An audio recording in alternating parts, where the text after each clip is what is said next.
Hey everyone, Meet Kevin here. Well, we've got to talk about real estate. In fact, a lot of y'all have been asking me specifically about what should you be paying attention to right now if you're a real estate investor or somebody looking to get started in real estate investing. And in this video, I'd like to give you a breakdown of exactly what you should be concerned about and what you should be looking for. So, first thing, a little bit of news. Sternlich Capital, which is actually a capital firm allocator that I think is pretty good at their business. They are liquidating about 2,000 single-family homes. And I looked at this and I saw, okay, well, these aren't distressed sales, but they're liquidating 2,000 single-family homes out of about 3,300 that they own. Why are they getting out of the real estate investing space, or at least the single-family space? And I thought to myself, okay, this is something to pay attention to. And then it dawned on me. We have some big problems coming up with real estate. Not necessarily trying to say, oh, here's the big real estate crash. It's actually different. It's more nuanced than that. And it's really important for investors to bear in mind. I'm going to talk about that, and then I'll talk about how to get started and some of the things that I recommend actually looking for and when in the event that you're looking to buy. So what I realized was the reason they're liquidating is because they bought a lot of their portfolio in 2021. In 2021, you could basically buy anywhere, and real estate rent values we're just going up, and up. And this real estate company or this capital allocator is basically able to say, look, we bought this portfolio of homes and look, we were able to immediately rent it for 10% more than what the market had bared just a few months before. That pissed a lot of people off, rightfully so. I mean, you go back to 2020 and 2021, there were shortages of homes to rent. You had to pay substantially more than the market previously suggested you should pay for rent. It was ridiculous. Rents were skyrocketing. That rent skyrocketing actually contributed to a lot of the inflation that we're feeling now, which is really bad and quite unfortunate. Now, for myself, I run a real estate startup. We are expecting and hoping and knock on wood, plan, but no guarantees, to be the vanguard of real estate. Now, really that explanation belongs in a different place. And a lot of it is going to involve buying below market value deals and properties that are not occupied by people now. So we're actually going to contribute to rental supply. But so are the 750,000 homes in America that are being built right now, which is a 2006 level of homes being built. And so are the massive amount of multifamily homes being built that are also going to enter the rental market. All of this is a big problem because all of this suggests that there's probably going to be more downward pressure on rents. In fact, what we've just found is that in 48 out of 100 of the largest cities in America, rents have declined year over year. And within a few months, we expect probably in about 90 out of 100 of those, rents to be net negative. And the going forward appreciation rates for rents are slowing. And there are two big risks that you could run into right now. Number one is buying a property in an area where you think the rent is one thing, but you've actually been clickbaited. How could you be clickbaited? Well, consider this. I own a plane. Fortunately, I personally own that. My investors don't pay a dime of that. And I've been flying around. I've had the privilege of visiting maybe 50 different cities multiple times over the last 6 months. I've been to a lot of different places. Some of them day trips, some of them multi-day trips, whatever, to understand everything I can about real estate. And what we found is that every time we visit some of these markets, we're actually finding more and more rentals are appearing on the market. They're sitting on the market longer, so they're not renting as quickly. And the credit standards and the screening standards are actually falling in some of these markets. And that's a danger. It's almost a danger that's more important than just the price of the property if you're going to rent it out, because it's a headache that you're going to have to deal with. It risks your squatter or eviction, or increases your squatter or eviction risks. And it increases your management headache, the actual involvement of working with potentially people who are not qualified for the properties that you're renting. These are all really big risks. And how could you get clickbaited into buying real estate in such a scenario? Well, let's say you go to one of these markets and somebody tells you, oh, those properties over there, oh yeah, those rent for about $2,400. And you're like, cool, what are the comps? And they're like, oh yeah, here are all the rental comps. And you look, $2,400, $2,400, $2,400. And what it doesn't say in the what it rented for price is that the property's actually included a 2-month rent concession. So now all of a sudden you're like, wait a minute, it had a 2-month rent concession. Well, that's $400 a month. I thought I was getting $2,400 a month. Now I'm only able to get $2,000 for quality tenant.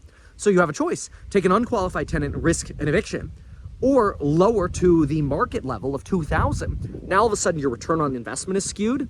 And not only is your return on investment skewed, your sale value of the property could potentially fall, especially if you're selling to investors.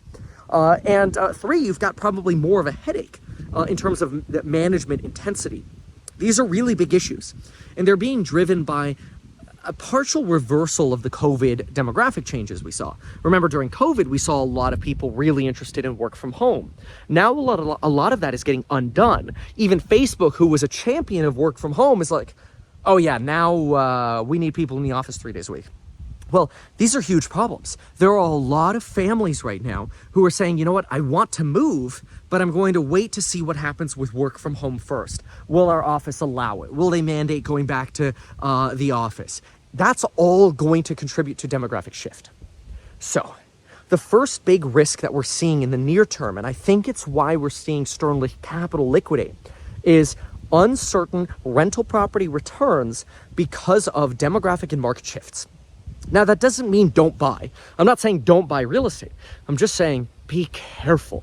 Be very careful and shrewd in your analysis, because the numbers are changing almost daily in terms of rental property expectations. And that's important as well for us as trying to create the vanguard of real estate. Again, more on that in a separate video. But we're a big fan of buying properties that are hoarder houses or fixer-uppers, basically properties that aren't on the market. You know, we're not trying to kick people out of their homes. You know, we're trying to provide more rental supply, but it's a big risk, because if you go into a market and you allocate to a market, what are you doing? Well, if I say I'm allocating to 4 different markets, I have to be there probably at least twice a week. So I have to regularly be there, manage the construction teams, manage the people that we have hired, manage our property managers, our realtors, whatever, our vendors. We have to manage all of that, and I have to be there for a lot of this as we grow the company. But if I stake in an area and I'm like, all right, I got everyone, and then we look and we're like, wait, crap, everyone's leaving. That's a real risk that we want to avoid. And we are seeing signs of that already. And so combined with risk one about rent value risks, risk two, which bases off of that, is being impatient. If you're just buying one property and you have a reason to be there, that's less of a risk for you. You should focus more on what I'm about to talk about. But for an investor, where we're already seeing investor purchases of single families plummet, you have to be careful. And maybe you have to let this play out until, guess what? What I've been saying for about a year now. We filed our corporate paperwork for my real estate startup in June of 2022. We didn't raise money until the end of September of 2022, but we've been saying we're probably targeting buying Q3, Q4 of 2023. That's because we'll have more clarity then. It doesn't really matter that prices have moved a little bit back up. You know, they moved down about 15 to 20% depending on where you're looking. And since then, they've climbed back up maybe 5, 6, 7% depending on which market you're in. Florida's done very, very well. And they're probably closer to year-over-year break even, in some cases maybe even up 1%. But 1 to 6% here or there or whatever, that doesn't matter, because we have a wedge deal model where we're buying these properties below market value, whether it's off market or we're able to conduct what's called construction arbitrage, where, you know, everybody's like, oh, that's going to take $150,000 to fix up, and you're like, we can do it with permits and in a quality way for $50,000, and then you can rent it out to a quality tenant. You know, that's a way you could pick up a wedge. That would be a $100,000 wedge in that example. So what does this mean? Well, what it means is be patient and shrewd if you're looking to buy real estate over this next year. Personally, I think the best time to buy is still going to be October, November, December, January, February, March of 2024 and the end of this year, 2023, because A, will probably be at the slowest part of our economy. So potentially we'll get closer to peak joblessness. We'll get more clarity on this sort of work from home transition. We'll get more clarity on which cities and towns are, you know, people went into during COVID but aren't coming back to, and now they're leaving. And we'll also have an understanding of rental comps, key for investing. Going back to Sternlich Capital, one of the explanations they gave for selling real estate, not at distressed levels, but just getting out of it, is that they have an uncertainty of return. Well, yeah, that's because they bought in COVID boom towns, where now it's like, well, if rents are going to decline 5% a year for the next 3 years, your ROI gets screwed. Whereas that's actually an opportunity for us. See, we have cash. We're going to be able to see when rents bottom out And then if we can buy when these institutions are liquidating and we can get great deals on those properties, fantastic. Then we played the game perfectly. Now, nobody can play the game perfectly, but, knock on wood, I'm going to always do the best that I can. And my belief since January of 2022 has been that stocks would plummet first and then rapidly recover, which is exactly what they've done. And real estate would probably fall 15 to 20%, which it has. And I did think that when supply went up, it would recover slower. It has recovered a little bit faster, but we still have supply shortages. Massive shortages right now. That's because you're not actually seeing a rapid sell-off of properties yet. Now, as Jerome Powell says, the commercial real estate market is likely to bust slowly. Over time, it's not going to be a rapid explosion like a balloon popping. I agree with him. However, this institutional shift away from a real estate allocation and into other allocations like stocks, because they have to, because stocks are going up, will lead to more inventory on the market and, in my opinion, much better deals. Why would I buy now or in March? And I was there. I was there seeing the multiple offers in January, February, March. And people are like, Kevin, there are multiple offers. Why aren't you buying? And I'm like, because I still haven't seen the bottom in rents, because I still haven't seen the demographic shifts, because I still haven't seen, what's going to end up happening with this city. And because, quite frankly, I said Q3, Q4 of 2023, and while I'm willing to change my mind, so far, I'm not changing my mind on that, because the reason I established in the first place is that I need certainty on all of those items first. And I think I'll have a lot more certainty on those items come probably September, October, somewhere around there. September, October, we'll have a lot more clarity, I expect. We'll have clarity on the Fed, inflation, rental inflation, deflation, work from home, joblessness, so much clarity. And I believe wholeheartedly that we can create the vanguard of real estate in any market that we're in. We can get wedge deals in any market that we're in. Obviously, I teach how to get wedge deals on the Zero to Millionaire Real Estate Investing course link down below. And the do-it-yourself property manager. Whoopsie daisy, my phone died while I was filming the last one, so picking up on this one. And Jack's also here to say hi. Jack, say hi. Hi. How you doing, bro? Good. Everybody saw you in the Fed video today, and they're like, yo, why is Kevin interrupting Jack's video? So anyway, okay, so bottom lines. What are the bottom lines for investors going forward? Let's talk about that. Let's walk this way, Jack. So bottom lines for investors going forward. If you're just buying one property and you're not trying to rent it out, is it better to probably buy and then wait or whatever and just refinance in the future? Fine, maybe. For an investor, would it make a lot of sense to be cautious about the markets that you're choosing and really staking your investments in? Absolutely. Will there probably be an increase of inventory? Almost certainly. Will there probably be better deals to be had in a time where people aren't trying to go euphoric, going, oh, that's it, real estate's buying, oh, start buying real estate and piling in when there's no inventory? Almost certainly there will become a balance again in real estate. That's where I want to be shopping. That's where I get to prowl and really get the good deals. I like that. I mean, again, we can do that now. It's harder. You get fewer. But again, we have to be patient with the demographic shifts. Big deal. So, all of that summarized, still a bull on real estate. Now, this is actually rare because do consider this. Oh, Jack, the sunset looks beautiful. Let's go look at that over by the dock. Let's go down the dock and look at red. Yeah, that's, let's show that. Let's show everyone that. It's pretty cool. But anyway, consider this. Most people, and this is where I want you to know that I'm trying to be extremely just transparent and unbiased here. I know people are going to try to make fun of me. Go, this is just a justification because prices want to put. No, I mean, think what you want. There are always going to be haters, but I'm just trying to give you my best. Keep this in mind. I'm a financial advisor, licensed financial advisor. I run an actively managed ETF. I have courses on building your wealth. I'll link down below. I don't sell real estate to people, and I don't take clients for my financial advisory business. It's financial advisor because I run the ETF. Hold on, let me get that sun in the shot.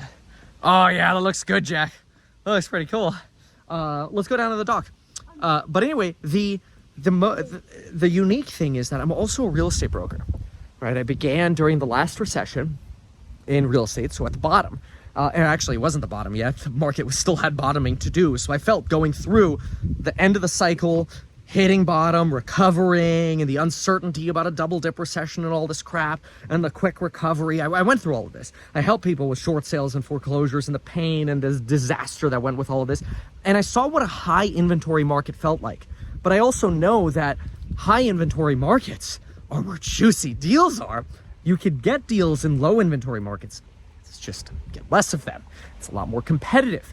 And if you combine the rental and demographic uncertainty with low inventory and the high interest rates we're facing, which this is, we're what, 14 minutes into this video, and this is my first time mentioning higher interest rates. I didn't even mention that part yet. Because the point is, there's a lot more to real estate than just price and interest rate. And I think that's really important to consider. So hopefully that's useful. Now, I do want to be clear about this as well. I think that the next few years, there are going to be phenomenal opportunities to invest in real estate. However, I think a lot of people are going to be blind to those opportunities. They're going to look at the stock market. They're going to say, why would I invest in this? My ETF or that ETF or whatever that I just invested in went up 50% or this, that, or whatever, hypothetically. That looks so beautiful, Jack. All of that is potentially going to dissuade people from real estate. Remember, everybody wanted to get into real estate in 2021, probably like March of 2021, the madness really hit. Because year over year, people are like, oh my gosh, prices didn't go down, prices went up. Let's buy real estate, honey, rates are 0 or like 2.7%, let's go buy real estate. Everyone went nutso for real estate. Well, that was a mistake. I mean, in hindsight, no, that was great. I bought a bunch of real estate then as well. What I'm saying is now we're in that opposite environment, and it would be a mistake to look at, oh, well, nobody's euphoric about real estate now. Everybody's euphoric about stocks. Let's only allocate to stocks. This coming up, I believe it wholeheartedly, Q4, maybe the tail end of Q3, 2023, and probably, honestly, all of 2024 and 25. So if you're looking for a reason to be patient on real estate, I think you have it. Next couple of years, I think people are going to be so distracted with the stock market doing so well. Bonds are going to rally as rates fall. As rates fall, you'll probably see more inventory come up, and real estate will feel kind of flattish. We'll finally have clarity on rents. We'll finally have clarity on demographic changes. And what will actually happen? People will under-allocate to real estate. And what are we doing right now? We are gearing up to allocate to real estate when nobody else is going to want to allocate to real estate. That's what I like doing. I like getting into Tesla and chips in November of 2022 like I did. I like getting into companies like a Ubiquiti at the bottom or an Intel at the bottom or, exploring Opendoor at the bottom. Even though I hate Opendoor, I think they do a bad job. They were fundamentally undervalued. I like doing that fundamental analysis. In fact, we do it every day, whether it's real estate fundamental analysis or stock analysis in the course member live streams that we do, which are exclusive. You get lifetime access to them when you join. But the point of all of this is you should buy real estate. You just want to be careful. And I don't think there's a rush. It's very different from stocks. Real estate is not commoditized. You can't just say, oh, all real estate is equal in America. Every location is different. And if you're going to stake yourself in a location, boy, you better have picked a good location. Because if you pick crap, you're going to deal with crap. Not only are you going to deal with lower appreciation, but you're going to deal with tenant headaches, eviction headaches, contractor headaches, because the good contractors leave. The good tenants leave. The good buyers leave. Everybody leaves a bad area. So you have to be very careful. Don't think real estate is solely what's the cap rate and what can I buy it for, which is associated with the cap rate anyway. Be very careful. Thank you so much for watching it, folks. We'll see you in the next one. Jack, what is it that YouTubers usually say at the end of a video? Like and subscribe. All right, you want to turn the video off? Yeah. Thanks, bro.